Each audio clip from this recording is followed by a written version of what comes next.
The Silent Hill series has been a standout series in combining survival horror with psychological horror, as the characters in the games have to deal with the traumas of their past, their fears, and of course the manifestation of those things in the form of the horrors lurking in the town, and even how the town presents itself to them. And while a number of the games have been set in the town of Silent Hill, its surroundings, or connected to someone from the area, we're going to look at one of the entries in the series set well away from the town itself.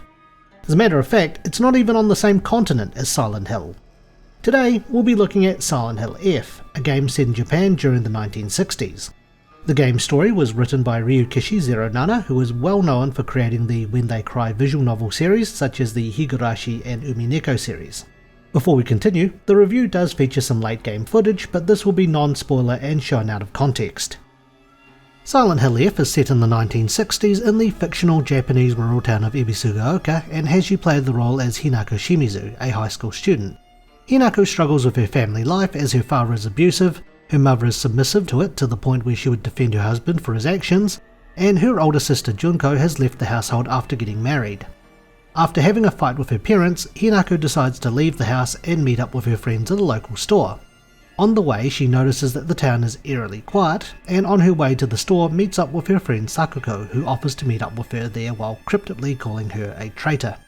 After Hinako reaches the store and meets up with her childhood friend Shu, Rinko, another friend, as well as Sakuko join the two. However, the peace wouldn't last long. A figure appears enveloping the town in fog and red spider lilies which kill Sakuko. Hinako, Shu and Rinko run to escape the monster, and while they're able to escape, they become separated, and Ebisugaoka has now become home to monsters that roam its streets, homes and alleyways.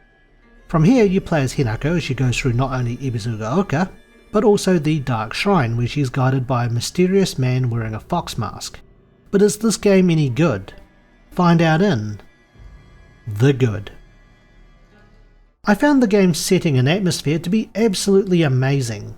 I like to go out of my way when exploring and look at everything when possible, and the way this game captures the look and feel of a rural Japanese town in the 60s was masterfully done. From the cramped streets and buildings of the town to the wide open fields, once bustling school, and natural beauty of the mountains, I really enjoyed just looking around everywhere. Of course, while having to deal with the monsters and puzzles the game threw at me. The town of Ebisugaoka is based off the unique look of the Kaneyama area in Gero, Gifu. This area was picked by Ryukishi Zeronana because of how it had evolved alongside the residents' lifestyles, and after looking at some photos of the area, you can definitely see the inspiration.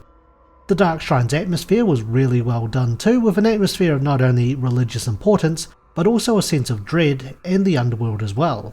The game's sound design and music also worked well in its favour, with Kensuke Inage and series veteran Akira Yamaoka handling the game's music, and with Yamaoka involved, it's certainly in good hands. I also liked the game's monster designs and how they fit into the overall symbolism of the main character's circumstances, which is something that the Silent Hill series is well known for. The monsters look grotesque with characteristics of Japanese yokai, and artist Kira has done an amazing job of it. As Ebisugaoka gets more corrupted with flowers and it grows on the enemies, they tend to get stronger too. This ties into the approach the game is going for with the whole terror and beauty, as well as the resilience of the monsters as they get more beautiful. I really like the job done with the setting, music and creature design, and they flow and complement each other nicely. The game's story was something I also enjoyed. The game tackles a number of themes such as gender norms and expectations, as well as views on marriage. On top of that, you not only get to explore Hinako's situation, but you also get a look into her friends too and how they think and view her. This is supported with the notes and materials that you find throughout the game, which also adds to its world building and setting. The game does have multiple endings and encourages replayability, because when you go through the game again in New Game Plus, some of the dialogue, cutscenes and even notes change depending on playthrough to provide additional context, which I thought was a really neat feature. New Game Plus also makes some areas that you couldn't access the first time round more accessible, and some of those areas are essential for that playthrough. Anyone familiar with Ryukishi Zeronana's work will feel right at home with this game, as you can see similarities with the rural setting, as well as local deity worship with the likes of Higurashi for example. I can't really spoil the story too much, but I enjoyed piecing everything together and figuring things out throughout my time with the game. While this entry is considered a spin-off, there are references to Silent Hill, so it's not entirely detached from the area. Just like with the Silent Hill 2 remake, I'm once again mixed on the combat, though leaning more on the positive side, so I'll discuss what I liked first. The game's combat takes an approach similar to what the Souls series is known for. You have a light and a heavy attack, and you also have stamina management. On top of attacking, you can also dodge, and performing these maneuvers costs stamina, which replenishes over time. If you're lucky and you can time your dodges at the right time, Hinako can perform a perfect dodge which will replenish all of your stamina as a nice reward. The game has more of a focus on close quarters combat, with Hinako not having access to any ranged weapons and having to rely on melee weapons, which also runs the risk of breaking from constant use while she's in Ebisugaoka. As you fight and the weapon durability drops, this is also visually noticeable, which is a nice touch too. Thankfully, weapon durability can be repaired with toolkits, and it's pretty funny watching Hinako use one to restore a damaged baseball bat to be as good as new. In the Dark Shrine, while you don't have to worry about the weapons you get there breaking, enemies for a large portion of the area will revive and continue to roam around in exchange. Having weapons that can break while you fight monsters in Ebisugaoka adds a lot more tension to the game, and does tend to have you think a little more strategically, and it also doesn't help that in the cramped areas a large swing may be ruined because of how cramped you are too. Enemies in the game also have moves that Hinako can counter if she attacks at the right time. There is a small window of opportunity, and there is a visual cue to let you know when you can counterattack. Counterattacking has the benefit of stunning enemies so you can get some free hits in, and once you learn enemy patterns you can get through some real tough situations practically unharmed. The game also has a focus mechanic where Hinako can focus on the enemy, and at the cost of some of her sanity, she can unleash a power attack with the weapon that she's holding. This also comes with the risk of losing the sanity that she's allocated to that attack if she's hit while focusing. Thankfully, health, sanity and stamina can also be restored with items that you'll find all over the place. You can also offer these items at a hokora, or a miniature shrine, in exchange for faith, which you can use to draw omamori, or charms, restore your sanity at higher difficulties, or in combination with Ema plates, you can increase your maximum health, sanity, stamina, or numbers of omamori you can have equipped. Omamori can have different effects and will be an absolute godsend as you go through the game, as some of them can make the game significantly easier. However, there are things I didn't like about the game, so let's go through those in the bad. Let's look at the things around combat that I didn't like. I found the combat to be a little clunky at times, and there's some trial and error involved with how close you need to be before your attacks connect, so you may find some of your attacks falling short. Some enemies also have grab attacks that if connects will treat you to a short scene of Hinako taking some damage.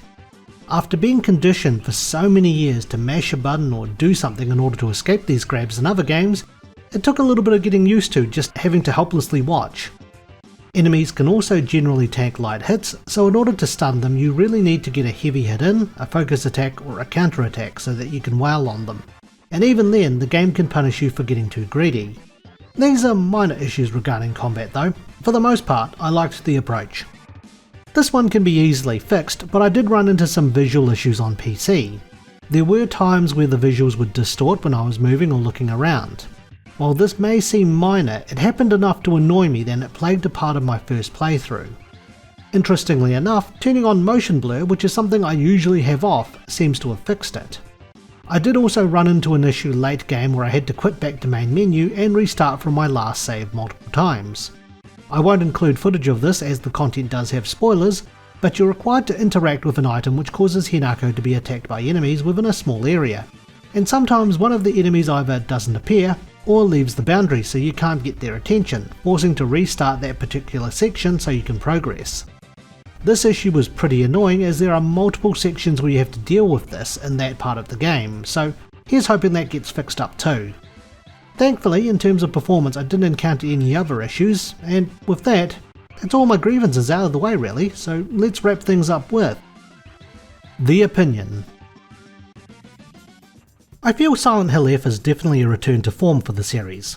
While I would consider this a spin-off and the fact that it would still be a competent survival horror without the Silent Hill name, the brand attachment certainly did turn some heads, and there are links between Ebisugaoka and Silent Hill if you know what you're looking for. The atmosphere was spot on alongside the game's music and sound design, the monsters looked great, and I enjoyed the game's story and symbolism, as well as the replayability the game encourages with the changes in New Game Plus. While I was a little mixed on combat, I had a much more positive experience with it than negative, and there were some minor visual issues and that section-like game, but they were easily outweighed by what I liked with the game. If you like survival horrors, this is a game to keep an eye out on, and developers Neobard Entertainment certainly did the series justice. I would trust them with another game, or even see what they would do with an original horror. This gives me a more positive outlook on the future of the series, and here's hoping it does return to its heyday. So with that, it's time for my rating. I would give Silent Hill F a dried carcass out of 10. It's restored some of my faith in the series. Thanks for watching, and stay tuned for the next Infinite Backlog review. If you enjoyed today's review, feel free to like, comment and subscribe for more. You can check out our other videos or follow us on X, Instagram and Facebook. Once again, thank you for watching.